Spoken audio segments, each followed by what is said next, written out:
We had a spirited discussion last night with Ralph Peters, the retired lieutenant colonel, who suggested that anyone who disagrees with him on Russia would probably be very much like a Hitler sympathizer. Here's how it went. Vladimir Putin hates us. He is malevolent. And he is as close to pure evil as I can find. He's also brilliant. And so I don't understand why any American would want an alliance with Russia. He's a killer. Hard to see why he's a threat to us. And how many wars can we fight at once? How many people can we be in opposition to at once? Why not just accept that people who are bad people share our interests and side with them? You sound like Charles Lindbergh in 1938 saying Hitler hasn't attacked us.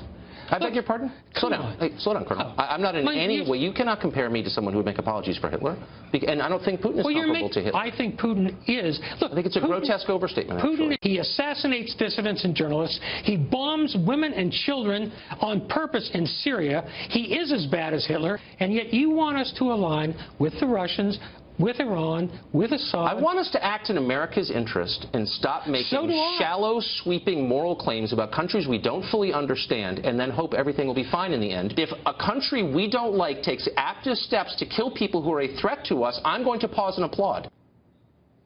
Well, Peters is not alone in holding that view. You hear it all the time here in Washington. CNN analyst Robert Baer recently suggested anyone seeking collaboration with Russia on national security questions would have joined the Axis 75 years ago.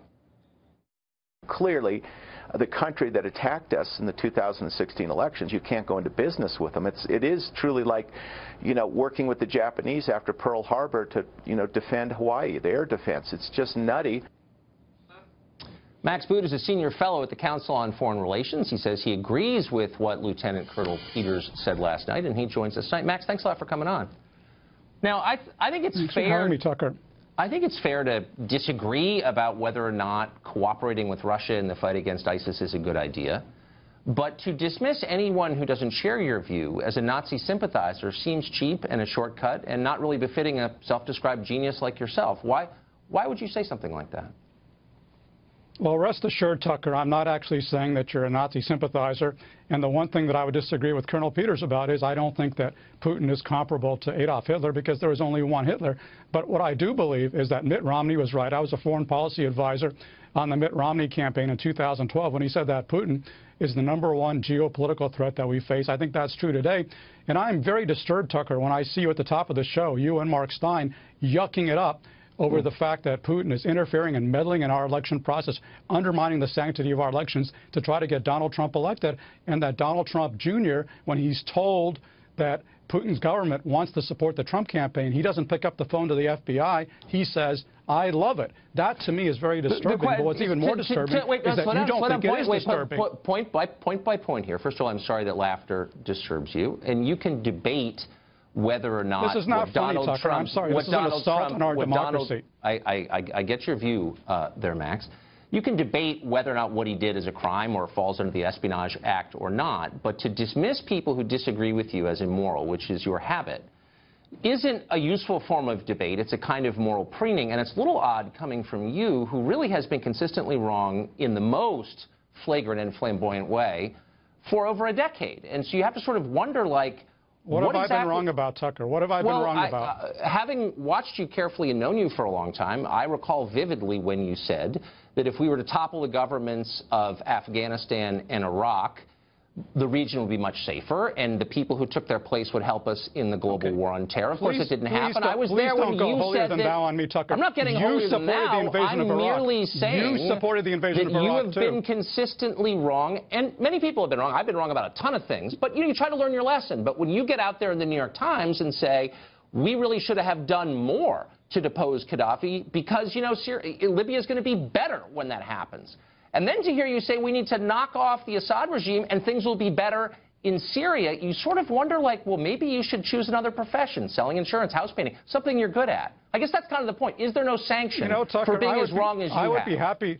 I would be happy to hold up my record of foreign policy prognostication against yours. And by the way, to underline the fact, you supported the Iraq War, and then when it went bad, you opposed it, which doesn't take any moral courage or perspicacity. No, I actually began to oppose it when I went there, when it began and saw that it wasn't working. The issue is the fact that right now you are supporting Donald Trump, even, and you're laughing about the fact that Russia is interfering in our election process. That, to me, is immoral. Okay, so let's have it's immoral. Not just a disagreement, it's immoral. You're a moral authority, a religious figure now, actually, casting moral aspersions on those who disagree. Save your sarcasm, okay? What no, you're it's heartfelt. It's not sarcasm. I have contempt a repudiation of all of the conservative movement in the Republican Party has stood for. When I was growing up, Ronald Reagan warned about the evil empire. Right now, you're yucking it up at the evil empire, interfering in our election. It's a different empire, Max. And it's actually, we can debate to what extent Vladimir Putin is a former KGB man, and you're applauding what he's doing. Since you have some sinecure at the Council on Foreign Relations, let me ask you policy questions, if I can, just for 1 second. It's not as lucrative as your sinecure at Fox News, Tucker.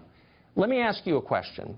If we were to follow the course of action you're suggesting we follow, you're demanding we follow, on moral grounds, having, as I said... What course of action is that, Which is to get rid of the Assad regime, because you fear his presence will empower Iran, which you see as a major problem in the world. What would happen then? Who would run that country? I asked Ralph Peters that question last night. He said, the Kurds. Do you think the Kurds would run Syria once we depose Bashar al-Assad? No, I don't. I think it'd be very difficult to do now in any case. I think it should have been done in 2011, 2012, when you would have had a free Syrian army, and moderate Syrians come to the fore. What do you think we should do now? What's your advice, Tucker? Should we collaborate with Russia in committing war crimes in Syria? Is that your advice in furthering Iranian hegemony over Syria, a country that is dedicated to death to America? Is that your advice at the moment? Yeah. I think you're not choosing... As you know, I was very opposed to the Obama policy, and I'm opposed to the Trump policy. Well, but you seem to be a cheerleader for allowing the Russians and the Iranians to do whatever they want in Syria. I'm a cheerleader for Russia and Iran. This is exactly the style of debate that prevents people from taking you seriously. Am I wrong, Because Tucker? rather than that I'm cheerleading for Iran and Russia, it's a grotesque thing to say. Of course I'm not. I think, but I wouldn't live in either country. I disapprove of their policies. You don't think that we should make common cause with Russia in Syria, that as you've said repeatedly? Let me ask You're you this. repudiating that viewpoint? Let me ask you this, since you're, I think, also a historian. The Congress of the United States in 1941 voted for Lend-Lease, which sent billions and billions of dollars to Joseph Stalin in armaments and food because the Congress of the United States believed Hitler was a greater threat than Stalin. Were they Stalinists when they did that? You know, Tucker, this is pure sophistry on your part. It's not sophistry, it's a sincere question. Why don't you answer Will you let me finish? Will you let me answer your question, Tucker? I will be the first to admit that sometimes you have to make common cause with repugnant regimes, and that's what Franklin Delano Roosevelt did with Joseph Stalin when you have common goals. But we do not share common goals with Russia. We do not share common goals with Russia because Russia is trying to further the murderous Bashar Assad regime. They are trying to further Iranian hegemony in Syria. That is not our goal.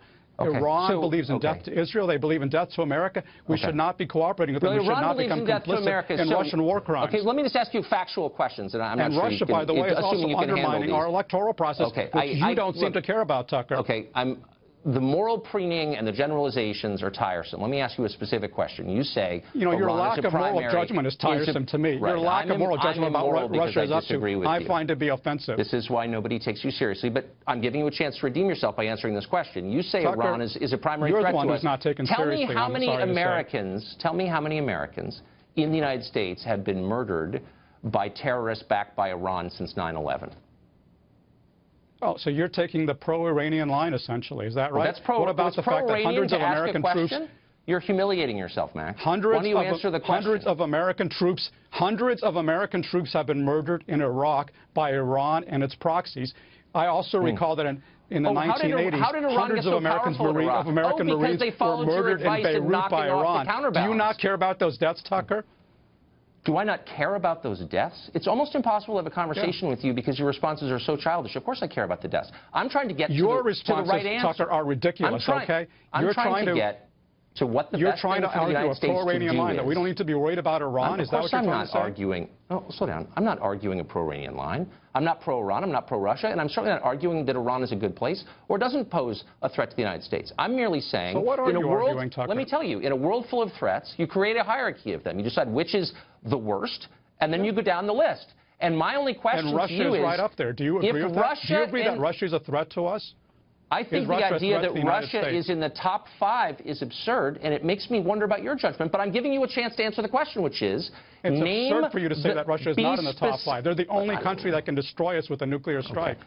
I'm beginning to think that your judgment has been clouded by ideology. I don't fully understand where it's coming from, but I'll let our viewers decide. Tucker, I think your judgment has been clouded by ratings because you feel compelled to be a spokesman for Donald Trump in order to win ratings on the Fox News channel. That's pretty funny. I actually vehemently disagreed with their airstrikes, in Syria, I think you're and the president called for them, and I'm against them. I'm actually arguing principle, but more than anything, I'm arguing for the right to ask honest questions without being denounced as a quisling. But you are incapable of giving a factual answer, and so instead you attack the character of the person who asked the question. And I I think our viewers can see that, Tucker, and it's beneath contempt. I did not. Max, I did not attack your character. I gave you a chance, what you were saying and you was did immoral. not turn in in any sense, impressive performance. Thanks for joining us anyway. I thought it was interesting.